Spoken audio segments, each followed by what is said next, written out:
What's up, guys? Your boy Mateo, owner of Boxr. Welcome to another episode of In the Corner right here at the Boxr headquarters. And I have a very special guest, another undefeated fighter coming out of Boxr, Tomahawk. What up, my bro? What's up? How you doing? Take a seat, bro.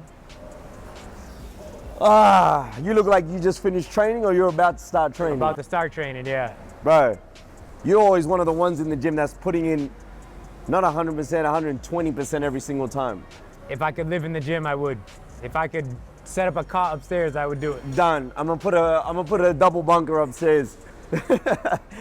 Bro, talk to me. You're another undefeated fighter inside of Boxr.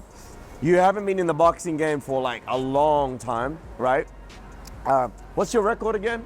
10-0. 10-0. 10 knockouts. And 10 knockouts. Yeah. Damn, it's a clean record coming up. Soon to be 11. Soon to be 11. Yeah. I saw that last fight you had. This shit Yeah. was fire. What was going through your mind in that last fight?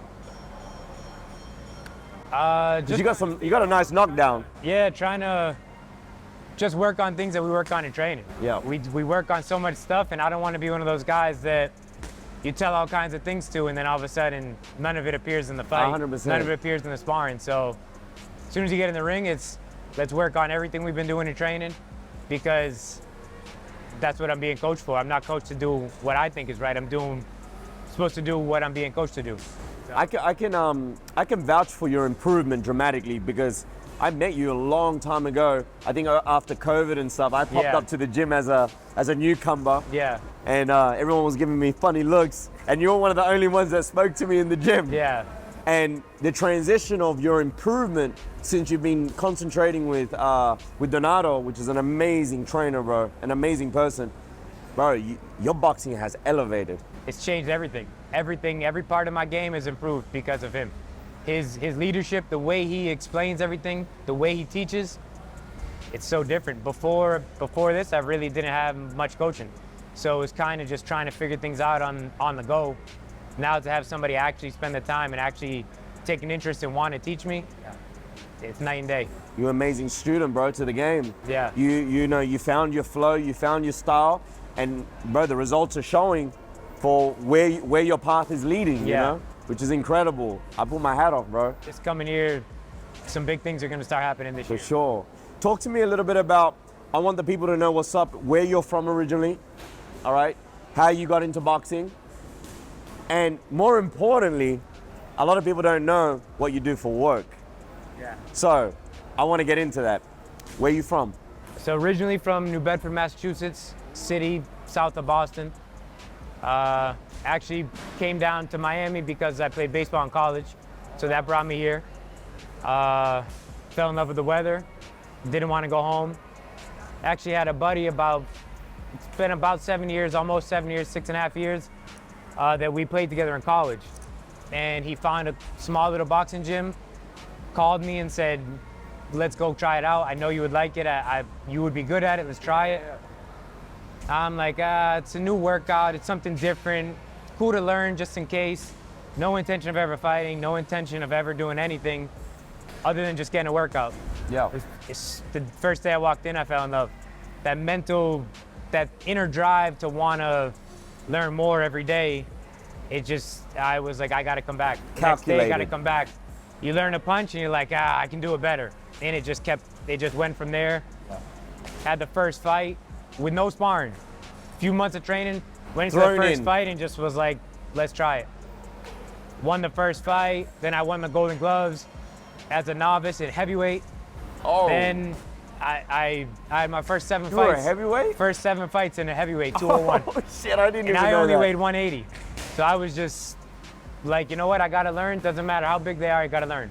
Of course. So did that, I transitioned down to 178 to 165, 18 amateur fights, and then just decided, you know what, it's time to go pro. Give it a shot, and it went way further than what I ever originally expected. But we're here now, so. What was driving you so bad that you know that, hey, boxing is where I need to be in? Because everyone wants to box, right? And everyone wants to fight. But something must have kept you in it like, hey, I believe I could get there. I believe I could be one of the best or be the best. I just have that inner competitiveness. It's not about competing with anybody else. Yeah. I gotta look at myself in the mirror every day. Every day when I go home, I gotta look at myself and know, are you really doing it or are you faking it? I gotta really do it. That's the right answer. I don't really care what anybody else thinks or how they feel about it or what they would do. Then they can do it. But It's you against you. Yeah, I need to do what I can do. So that was what kept me in it, was just pushing myself, really wanting to see what I can do. And every day you got to prove something to yourself. For sure. So that's what really pushed me. You know, one of the things I pinpoint key people in the gym, especially the fighters, certain attributes about them. And one of the attributes that I see with you is, bro, you jump in with anyone. I've seen you going with boys that have got years and years and years of experience, and bro, you put on a performance and come with something that is like, yo, how did you even stand up to this shit? You know, like I seen you in some wars with Baboon in the ring, and I'm like, yo, this man is fucking, he a beast, you know? Sometimes it's not fun getting in the ring with them. No. But you need those tests, you need those challenges, because you're gonna run into those guys someday.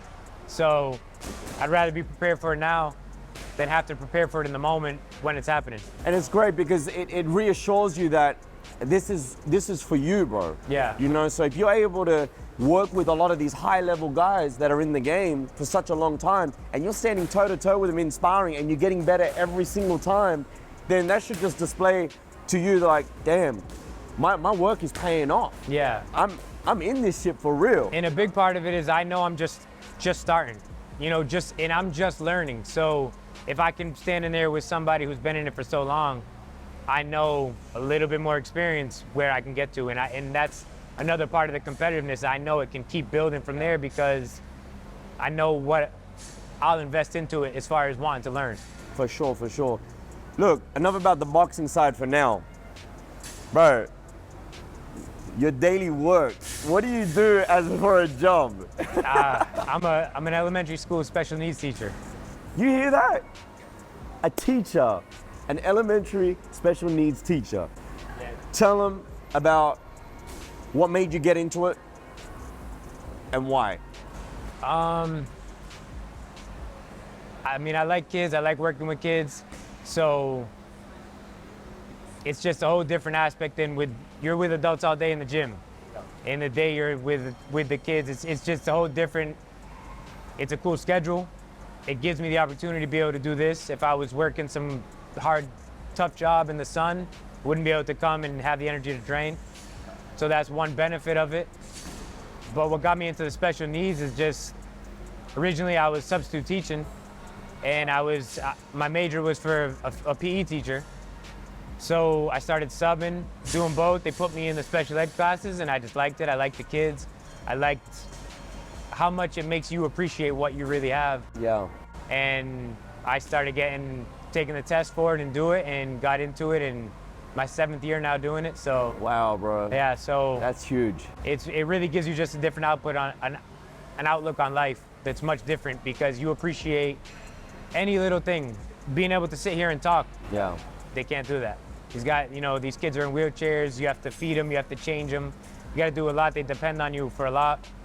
Their parents have tough lives. You know, it's tough all around for them. So any help you can give them is great, and it makes you appreciate that much more. Those days when you're like, man, I'm tired. I don't want to go to the gym. They don't have that option. They got to sit there. So it gives you like, nah, I got to get up and go. You have no excuse. Yeah, I could be like that. And luckily I'm not. So I got to do it. So a lot of people think, it must make you sad.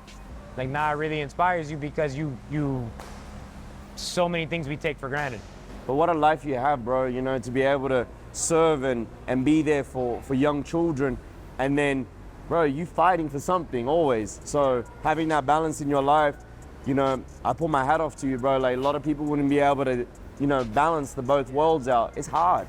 And two things that are so opposite. So opposite. Yeah. Caring for kids, and then dealing with everything that goes on inside this ring. It's, definitely interesting. So are you currently still doing it, or are you having a bit of time off when you have the fights and stuff? Or how do you balance that out by working with them, plus training, plus the fights? I train after work. I work every day. I come after work and train. Then so no excuse. when I got a fight, take a day or two off to go for the fight, the weigh-in and the fight, and that's it. And then the next day I'm right back to work. So Bro, that's a blessing. maybe eventually I'll make enough money where I can let it go, but until then got to do both. Bro, what is your purpose in life? I don't know, man. I mean, like I said, everything's within what I can push myself to. So I really think that it's just, I know the things I'm capable of, and it's just achieving them and doing it because it's what keeps me happy. It's my satisfaction to be in the gym, be trained, and be pushing myself, seeing what I can reach, what goals I can reach, setting new goals for myself, reaching those. It's just that always, like, same with sports, you got that competition, you want to make it to the championship, but that journey to get there, and it's that same thing. It's just, what can I do next? Okay, I'm going to do it. As soon as you set your mind to something, I'm going to do it. I'm not going to be stopped. And it's just that mindset of whatever's the next thing, pushing it to the end. I got you. Bro, I mean, I'm so excited about your career, even knowing about a little bit about your story now. And I'm sure a lot of the people are going to be wanting to follow through and keep track of your journey, you know. When's the next fight?